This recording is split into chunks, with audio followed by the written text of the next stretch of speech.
We are live. Let me see.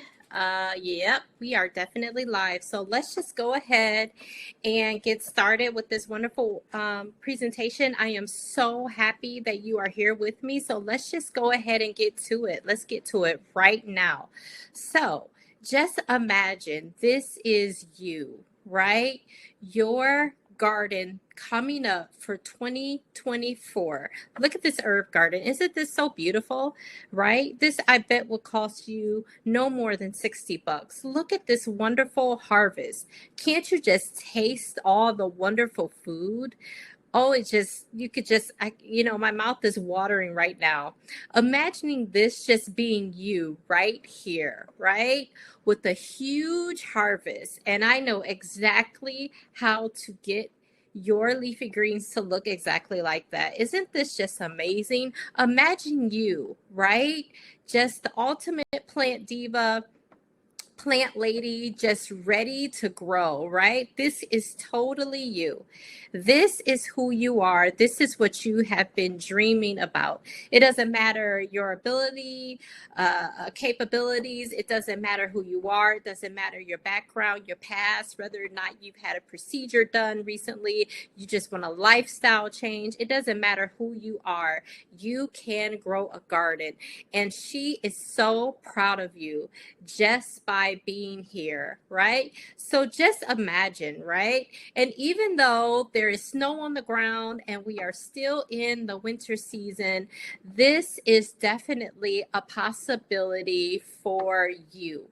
You can grow a garden diva, and I am going to tell you exactly how to do it with minimum work. So read this text message for me. I want to share this with you.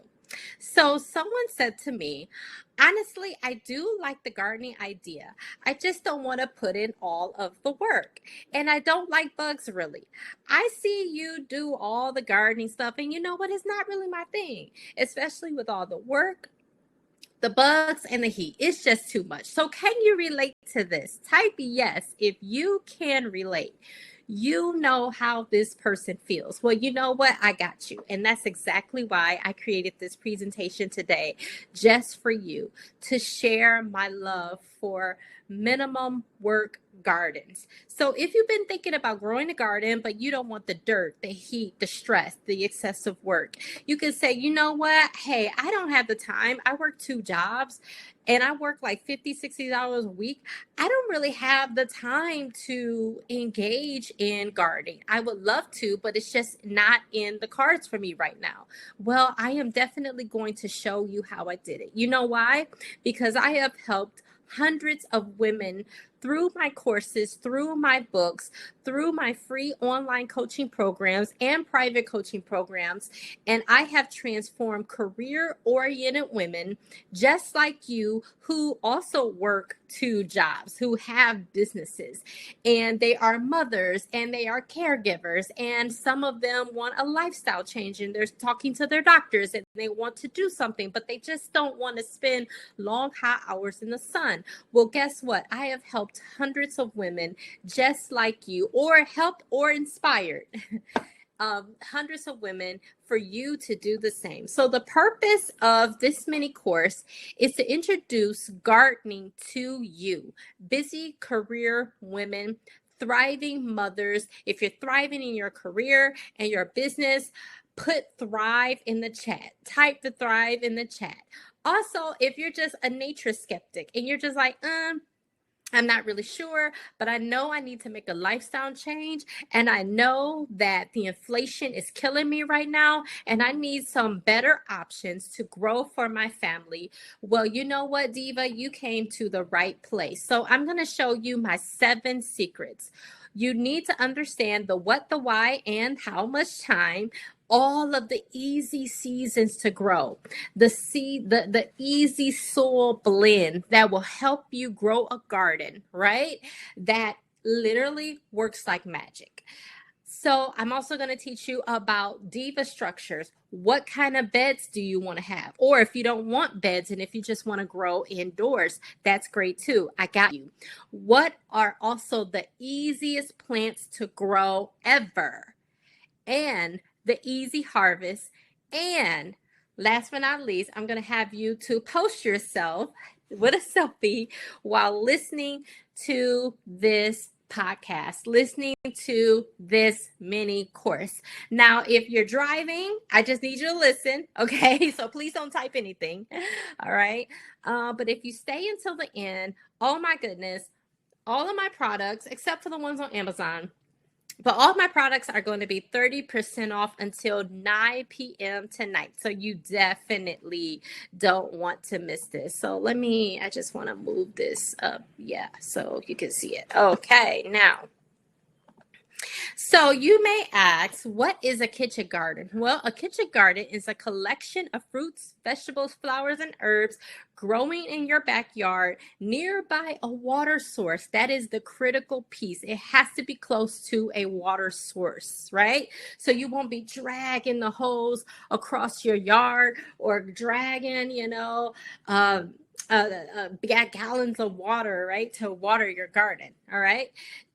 Coming with a garden, you'll also have an ecosystem. An ecosystem belongs to you and only you and your backyard. And an ecosystem is a collection of plants, animals, butterflies, soil, and other features that make your kitchen garden grow. So I just want to give you the definition and to show you that it is definitely possible. Kitchen gardens were oftentimes made very popular, especially during World War II. They called them, it's on the tip of my tongue, victory gardens, right? But going prior to that, especially during the sharecropping era, in different parts of the South, kitchen gardens were called different things. Some of which were called truck patches. Okay, so it's really all the same thing. It just depends on where you're from. All right, so now you have to understand your why. Why do you want to grow this, diva? Why is this important to you? So do you want to grow a garden for juicing? Okay, so I definitely have resources if you want to grow juice gardens. So that would be growing a garden specifically for juices.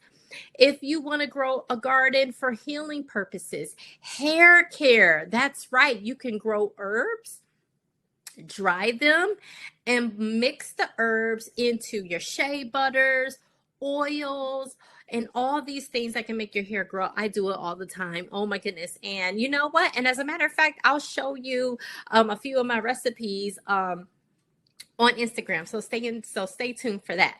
Calming effects. I know for me, gardening has definitely helped me to be at a state of calm. And I'm going to show you and tell you my story, how I came to kitchen gardening in a minute. Beauty needs. Wonder and imagination. You can use it to drink more water. So sometimes I know clients who love to grow mint simply because they love to put it in their water and it helps them to drink water more. Also, you may want the freedom, self-reliance. You may say, you know what? I don't know what's happening in this crazy world right now, but I want my family to be prepared for whatever is going to come our way, right? You could grow it for the sisterhood. When I started to garden, a whole world of friendships and mentorship opportunities came because I grew a garden. When you grow a garden, you are automatically entered into a community of people, a community of sisters who are like-minded just like you. And maybe you want to learn. Maybe you want your garden to be an outdoor classroom for you and your children.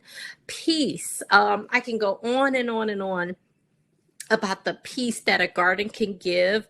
Joy, the soft life. Yes, that is right. Part of gardening is to embrace the good things of life, right? The soft things of life. And gardening can definitely help you to slow down, wind down, and as your garden begins to grow, it gives off like these luxurious vibes that you and your family and your friends and your neighbors would be envious about, and then they would just want to spend time in your garden and drink wine. You could grow your outdoor pharmacy, right? So herbs, going back to herbs in particular, all natural food grown in your garden is a form of medicine, right? Herbs especially. If you purchase my my Divas Grow Herbs guidebook. And towards the back of the book, it shows you a little bit how you can actually take specific dosages for yourself and your children as well, and use it as a kind of medicine. So as soon as you feel that little tingling in your throat, yep, it's time to take your herbal tea, right?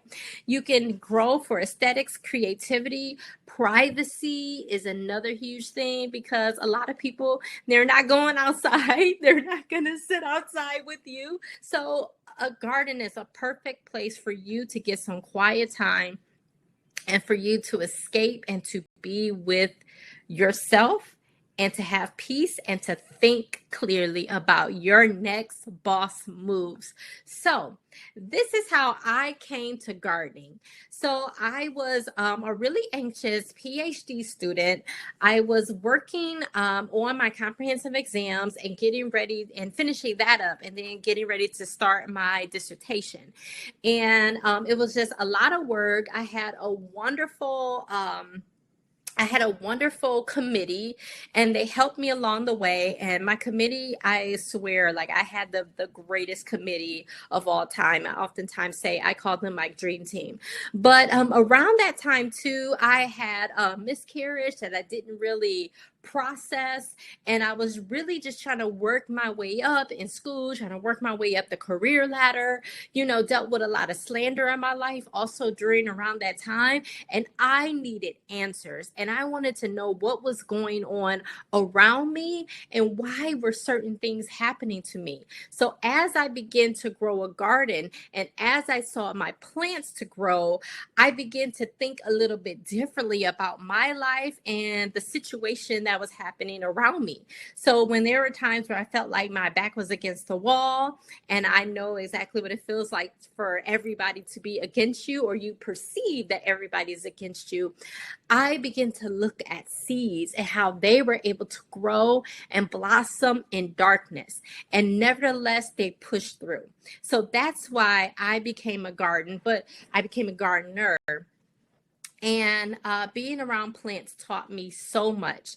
So as I said before, I transformed my hobby and turned it into a profitable business. And I let people know my story, and how gardens has healed me from a season of obscurity. And this is what happened on social media. And I got grants. I built a purple garden for a friend of mine. I've built gardens for people who live in apartments. And that's another apartment herb juice garden here. And another garden for an apartment complex. And another garden for an apartment complex. And this garden is more so made for a backyard. I also began to teach about gardening. I began to teach college students about gardening. And also, I began to work with urban farms. I was featured on the local news. I also began to work with other farms and community centers and helping them grow gardens. I was so busy growing gardens, it landed me in the hospital. My goodness. All right. I was even nominated for a prestigious award in my hometown. I was featured on blogs. I was even featured in a local newspaper, who wrote an article about my virtual gardening workshop. So very similar to what you're taking now, but it's 2.0, so much better, because I learned a lot. And I even had a chance to use my gardening proceeds, the money that I've earned in gardening, to travel the world. Isn't that exciting? So I have something for you, Diva, every step of the way. So you're like, who is this woman? And I know a lot of you just came across my Instagram page. You might have saw the ad, and you're like, oh, this is really interesting. So let me introduce myself. My name is Carla Janelle Patton. I've created a gardening company called The Harvest Doctor. I have created over 100 gardening micro influencers. So I promise you, on everything that I love, when you interact with my content, you too will become a microplant influencer. And what I mean by that is you're going to end up teaching gardening, you're going to teach it to other people, and then you're going to inspire the people around you, whether it be your community members, your friends, the church that you go to. People are going to start growing gardens. And I just have a special gift of turning black thumbs into green thumbs. And then those green thumbs end up changing the world. I've built and installed over 50 raised garden beds in 4 years, and I am a solopreneur. I think I only got help building one or two raised beds out of the 50. So all 48 I built myself. So my work at the university includes connecting college students to urban farms through research, peer review publications, and grant fundings. I'm also a faculty member and an instructional coach at a flagship university. So of course, I am a teacher coach to the residents. So coaching is my thing. And I've also worked with various urban farms as a consultant, and part of my job was to not only write grants to bring in programs, but to also scale their farms as well. So I have had my own mind since the 90s. Okay, I've been different since birth. I've always been different. So that's me there looking at this clown, and that's my cousin. And we're looking at this clown, and I'm looking like, there's something very different about this clown here. So today I'm giving you all the tea, Hunte. So as I said, I was just a real anxious PhD student studying Alice Walker in Search of Our Mother's Gardens, and I fell in love with gardening. I was so anxious and worried about getting my work done. At that time, I had absolutely no garden. Then my PhD journey, as I said before, began to pick up. I was taking my comprehensive exams, and then I passed those, and I started my dissertation. And then that was around the time when the criticism came, life came, and y'all know how they are. Y'all know how the haters are. Y'all know how the haters are, right? So it really started to pick up, and it really kind of kept me down a little bit. But then I learned about this wonderful world of gardening. And then I began to think about my grandmother. My grandmother is 104 right now. Yes, she just had a birthday. She's 104. So I thought about my grandmother's garden here, and here's her collard greens. And I thought about the essay of Alice Walker, In Search of Our Mother's Gardens. And I said, Alice Walker plus my grandmama, yeah, I think I can do this plant lady thing. I think I could do this plant lady thing. And then I was blessed finally with my own garden. Yeah, talk about blessings and manifestation, right? So how did I go from this anxious PhD student to building all these garden beds, and I'm like the super duper plant lady? All right, you will be surprised, but I carved out the time to do it. I was so stressed. I'm like, I need to get out and I need to do something. Right? But even though you feel like you don't have the time, but you definitely have the time. Start really small. Containers. I started with containers, literally. My first tomato plant was grown out of a container, and I'll show you a picture of it. So for containers, you'll need about 15 minutes per week, for 15 minutes or an hour per week. It depends on how many containers. And that's the season, and it depends on what you're growing. If you want a kitchen garden, that takes about maybe an hour to 3 hours per week. And if you want a bigger homestead, that takes a little bit more time. So here's the mathematics behind that. So if you have a 2x3 kitchen garden, you'll spend, so 2x3, I don't want to make an assumption. So a 2x3 is a 2 foot by 3 foot garden. So if you have a 2x3, you'll spend about 12 minutes per week. All right. So that's what, 2 minutes a day. All right. I think you could do that. All right. So you have to think about the what. And this is what I thought about too. I said, okay, what are some of the favorites that my family likes? So my husband loves green beans and spinach and collard greens, and I love collard greens. So I said, okay, these are some of the things that I'm going to grow. Mint is automatically just an everyday plant that I utilize in the summer because mint grows like crazy, and please do not put it in the ground. Okay, but I broke it down by the base. So the base foods are things that your family consumes all the time, right? Or foods that will be used as ingredients all the time, right? So if you love growing, if you love cooking, let's just say turkey and dressing, then you may want to grow sage, right? So, or if you like to burn sage, right? So then you would grow sage, okay? And then you have the rotating ingredients. So these are ingredients that you don't really consume all the time. You just may consume them maybe like once or twice a week. So for me, my rotating crops tend to be strawberry, blueberries, and beets. So you don't grow a lot of those, but just kind of think about what are the foods that you want to eat, and what are your favorite meals to prepare? And what fresh ingredients can enhance your favorite dishes or to make them feel like a little gourmet, right? So that's how I typically do it. All right. So temperatures are definitely a factor here. So you are going to see this map. I'm going to tell you, ignore this map. Please ignore this map.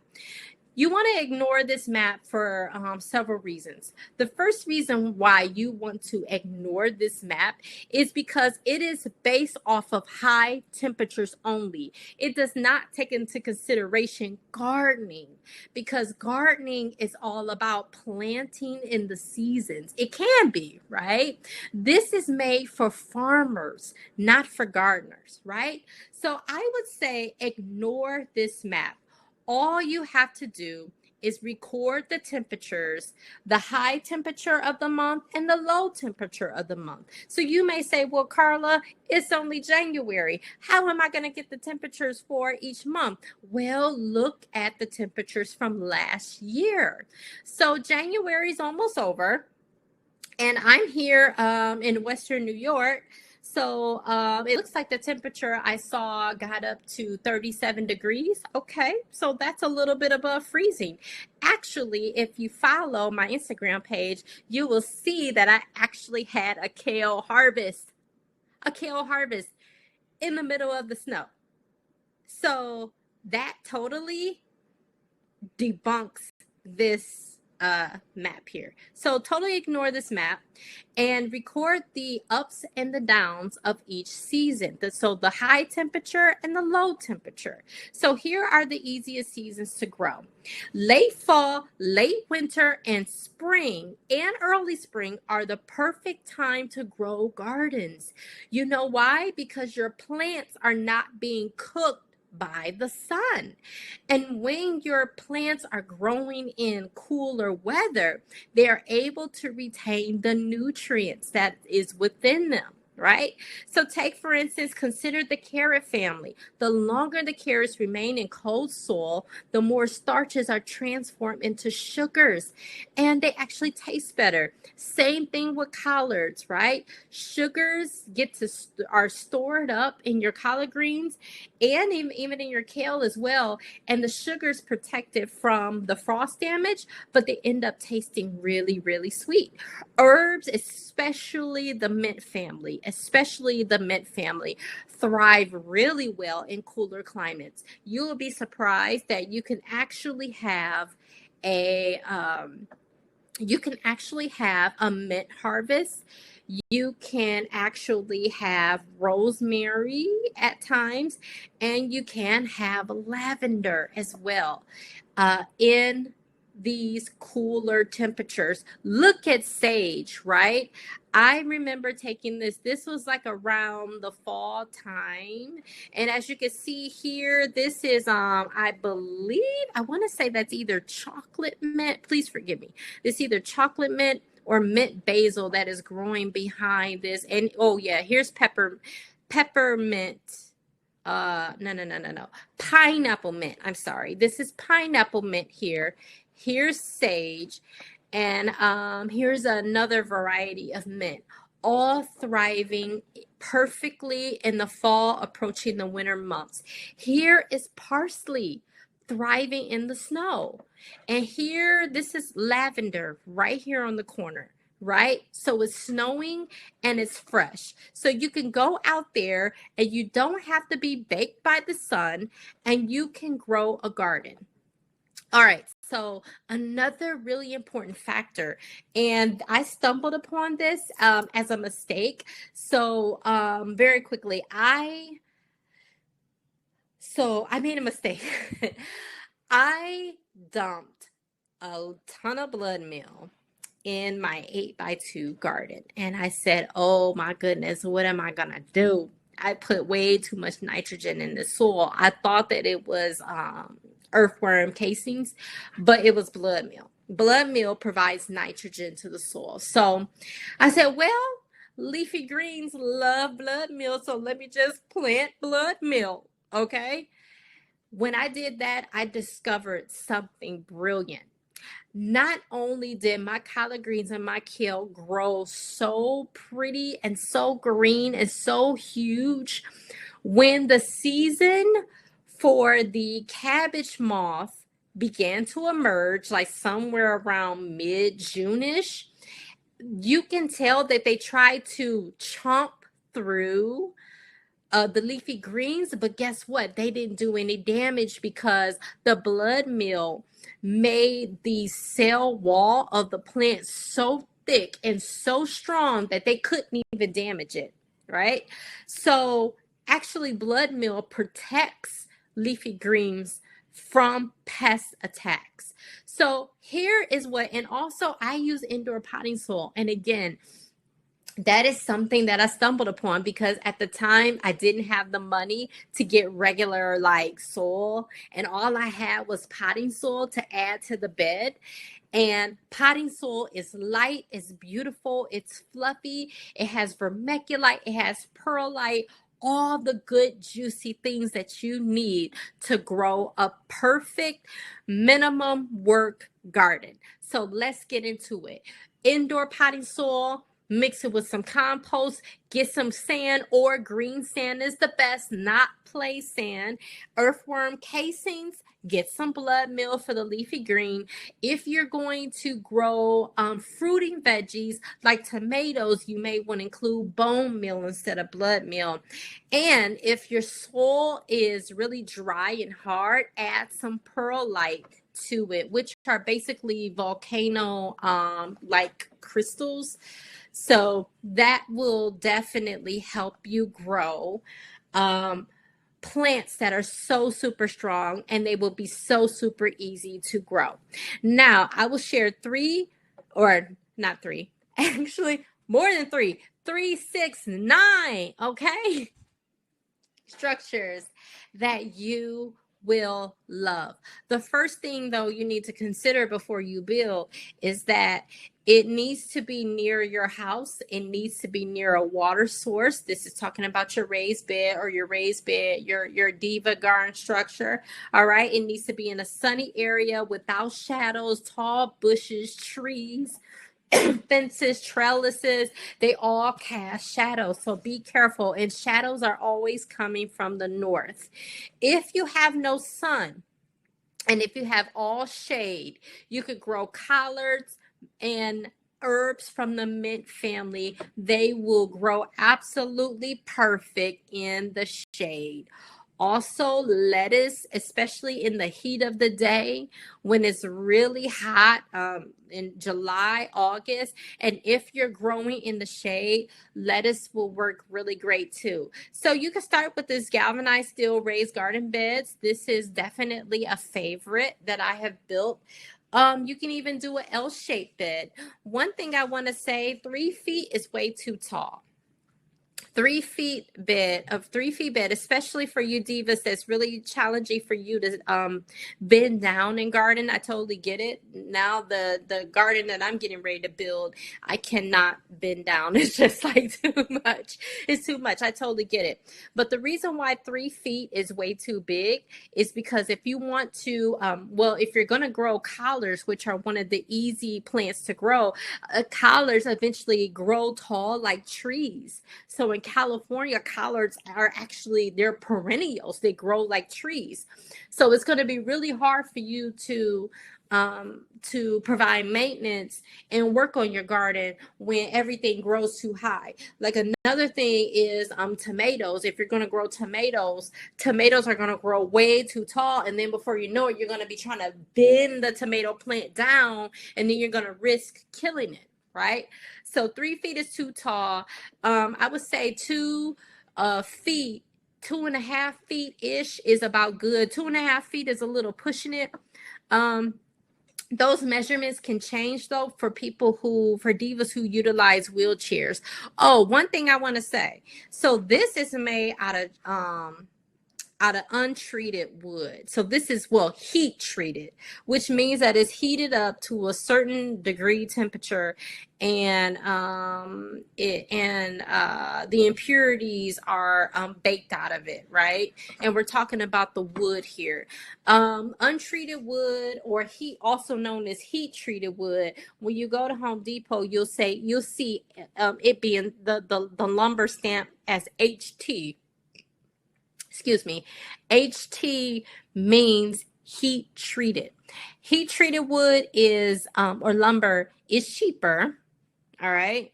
It does last a little bit. It can last you quite a while. Depends on how well you take care of it, but it's not as durable as the treated wood. So as you can see, this lumber is treated because it has a green tint to it. A lot of the divas that I have served, they don't like chemical treated. The reason being is because the chemicals can get into the soil and end up contaminating your soil. You can use a lining, and it would be like a weed barrier. You can use a lining.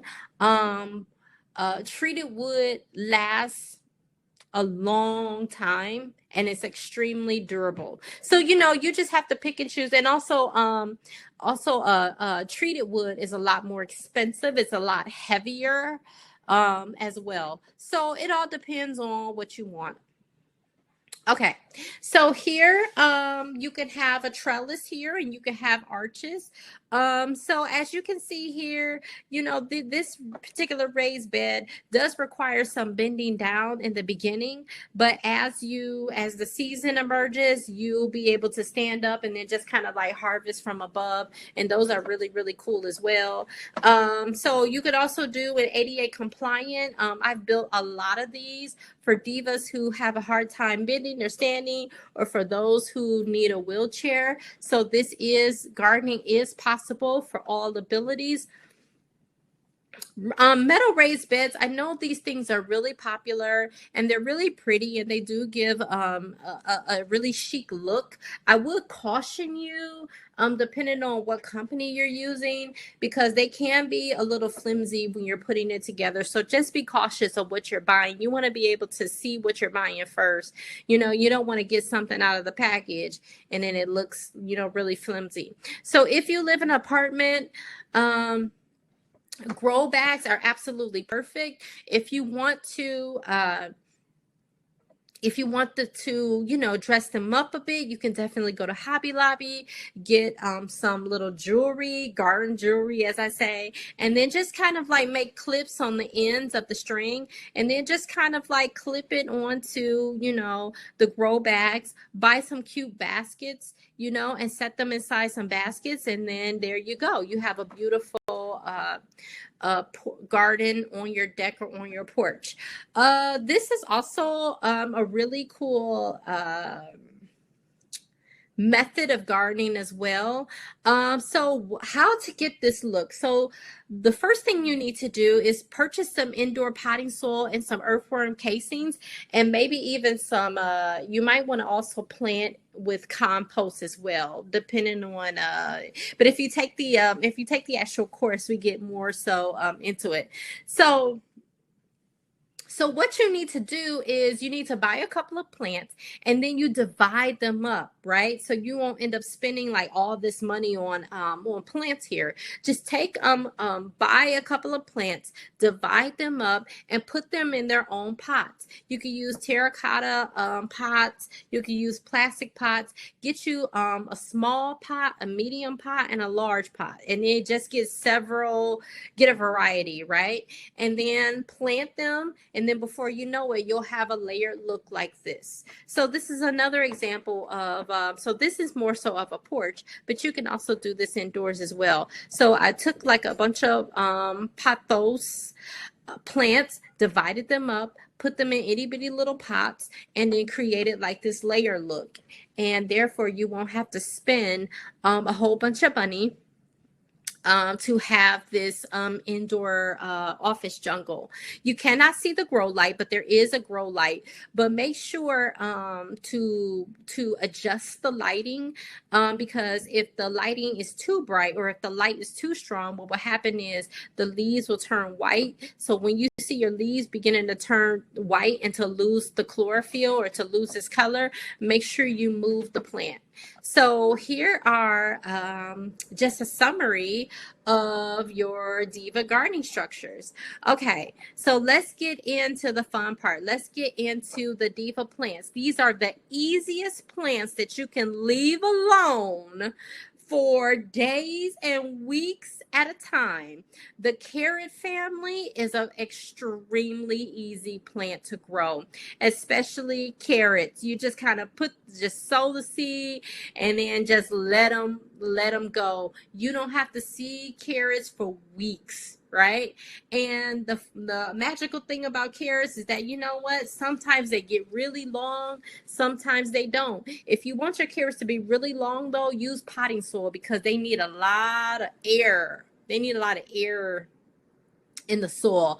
So potting soil is perfect. Indoor potting soil in particular is absolutely perfect for carrots. They need a lot of air and they love cool temperatures. So when you go outside, you won't be baking in the sun, and gardening would be super duper easy peasy for you. The spinach is also a really easy family to grow, right? Very, very easy. Very easy. And they love cool weather, not super hot weather. So if you're the type of person like, I can't deal with this hot weather, planting carrots, uh, the carrot family and the spinach family, you will definitely love to do that in the spring and in the fall. Take a break during the summer, start your garden up in the fall. Same thing with the collard family. The collard family is another really cool family that requires little to like no work. The only work that you're going to be doing is planting them and harvesting them. Take a break during the summer so you're not being baked by the sun. And again, these are another really cool, easy peasy family to grow. Also with broccoli and cauliflower, if you don't want the bugs and if you want the actual broccoli floret to be protected, all you got to do is just get a rubber band and gather the leaves together, put the rubber band on top like you put together a ponytail, gathering up a little ponytail, and then just let it grow, and then release the ponytail, and then before you know it, you got a big old beautiful broccoli cauliflower. Also, they also love cool temperatures. They don't like it when it's real hot. And you can grow broccoli in the shade, but it has to be really hot. So if it's really hot outside, but if you got a lot of shade, then you can definitely grow broccoli for sure. Onion, what I tend to do sometimes with onions, the onion family, I will buy scallions, green scallions from the grocery store, and then just bloop, put them right in the ground. Lettuce, and did you know lettuce and daisies and marigold, they all belong to the same family? And yarrow, right? Yarrow, we will talk just a tiny bit about yarrow. Also belongs to the lettuce family, and yarrow is actually an herb. Same thing with parsley. Parsley is also a herb, but belongs in the carrot family. The mint family, sage, thyme, oregano, rosemary, lavender. Oh, they're all perennials except for basil. Perennials are also a great thing for minimal work gardens. Also extremely perfect for the chill seasons. Pepper is another plant. Any kind of pepper, bell pepper, red pepper, banana peppers.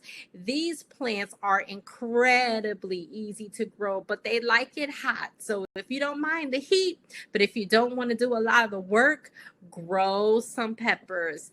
Peppers, man, I had a pepper plant that stayed on and I just kept looking at that thing, looking at that thing. I'm like, I don't feel like harvesting this. I don't feel like harvesting this. And I didn't. And I harvested when I got good and ready. And you know what? It was absolutely perfect when I did. All right. So here's the thing with tomatoes. Tomatoes are harder to grow. They're not hard. They're very easy, but they require a lot of work. So, but this is what I would propose to you. If you want to grow tomatoes, but you don't want a lot of the work, I would recommend that you purchase determinate tomatoes instead of indeterminate tomatoes.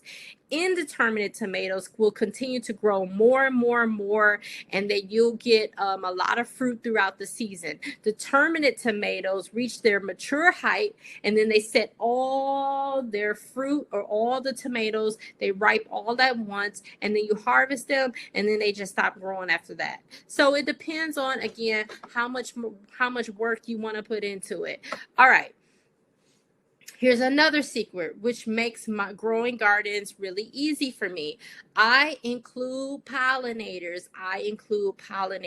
No pests, all butterflies. So what you have to do is you have to trick the pests. So one of the number one reason as to why people don't want to grow gardens. The number one reason why people don't want to grow gardens is because of the pests. They can't handle the pests. But how you handle them is by tricking them. You lure them in, right? You distract them and then you lure them in. So they're going to be lured in by the food, right? And then you trick them. So they're going to be lured in, but then they're going to be eaten by birds and other predators, right? And they won't mess with your garden. They won't mess with your garden. And also including different pollinators and herbs, it will distract them. They won't be too attracted to the smell that these plants give off. And that's what you have to do. You have to work with nature in many ways. So one of the reasons why my leafy green vegetables are not under attack really is because I plant an immense amount of flowers. So when I first started gardening, I used to think that flowers and vegetables were totally different and that they can't grow in the same spot. Yes, I actually thought that, right? Here is the reason why. You get to distract the pests, and then it attracts predators that will eat your pests, that will stop them and they will stop them from eating your garden, and your garden will look super Instagrammable. So here are some of the plants that I tend to grow. There's so many other beautiful pollinators that you can include that may not be on this list, but here are the ones that I grow. I grow coneflowers, I grow lavender, bee balm, and zinnias. I love zinnias. I grow a lot of zinnias. Marigold, yarrow, garlic, pineapple sage is my absolute favorite. Geranium are my favorites as well. I grow all different kinds of variety of basils. My favorite is spicy glow basil. Some people call it or like a Thai basil. I grow all kinds of basils. And I love petunias. I grow a lot of petunias. And I grow these plants all around my garden. Usually like the bigger plants I'll put in the middle of the bed. and then I'll put the collard greens around, and then like the petunias, because the petunias tend to spill over, I'll put the petunias in the corner, the basil next to the petunias, right? And the coneflowers like somewhere in between the collards and in the middle of the bed with the other pollinators. So but if you purchase the course, you'll get tons of planting plans, right? All right. So congratulations. You have officially completed the steps of starting your first Diva garden. The plants I outlined will cause you no worry, no stress, and you can harvest them at any time. Well, not any time, but you can harvest them. The point that I'm trying to make is these plants can stay in the ground, right? You can leave your collards alone. You can leave them alone if you want to. My grandmother leaves them alone and lets them grow like trees. And then that's how you end up getting the real big leafy. You see people on Instagram, with the big collard green harvest or the cabbage harvest, because they leave it in the ground. All right. Do not harvest more than 25% of the plant at a time. And make sure you harvest the bottom and the outer leaves of the plant. Never harvest from the center of the plant, because the plant will continue to grow from the center. So congratulations, Diva. Congratulations. So make sure you post your presents here on social media. So I have something for you. So I want to share with you a really special treat that I have for tonight and tonight only. So first off, you have the Diva Grows Herbs guidebook. So this is over 100 pages on how to start the easiest garden ever. All right. So I oftentimes tell people, if you don't know how to garden, if you don't know where to start with herbs. Typically, that guidebook is $27. Tonight, up until 9 p.m., it's only $18. All right. Here's another deal that I have for you. You can purchase the course. So if you love what you heard, again, you can purchase the course. This course is literally like over 150 pages, and it has so many links, like dozens of links to unlisted YouTube videos, micro lessons, planting plans, germination schedules, the whole 9 yards, on how to start your first garden the easy way, especially if you have a small space. And the course, Diva Grows Gardens, also comes with a free guidebook, which is, like I mentioned before, the Divas Grow Herbs guidebook. So you're definitely going to love it. Typically, that offer is $97. Today, you would get it for $67. Wow, what a treat. Up until 9 p.m. tonight. So let's just say that you are an expert gardener, you already know how to garden. People are always asking you for advice on how to garden. Well, guess what? I can definitely show you how to profit from your garden. So this mega course, is definitely on sale tonight and tonight only, up until 9 p.m. This course will teach you how to leverage your identity, your heritage, and to leverage your gardening skills to attract paying clients. I also teach you how to leverage artificial intelligence in gardening education, how to get free and reduced lumber. I even have some grant applications that I've written in the past that are put in there. Also, you have done for you worksheets and templates and ways to teach gardening workshops that keep gardeners coming back again and again and again. And all these products here can be found on theharvestdoctor.com, my website. Typically, this course costs $997, typically close to $1,000. Tonight, this course is $697. Wow, what a deal. What a deal. All right. So, until 9 p.m. tonight, go to harvestdoctor.com and you can purchase just a free offer. I will send you a free offer. You should be getting a free offer also in your email. So it's definitely going to be a surprise. But you can also purchase Divas Grow Herbs guidebook, the actual course, Diva Grows Gardens, which is on sale for $69 tonight. Also, if you want to make money from your garden, if you're already a plant expert and you want to know how to get into this gardening game, I totally got you done for you templates.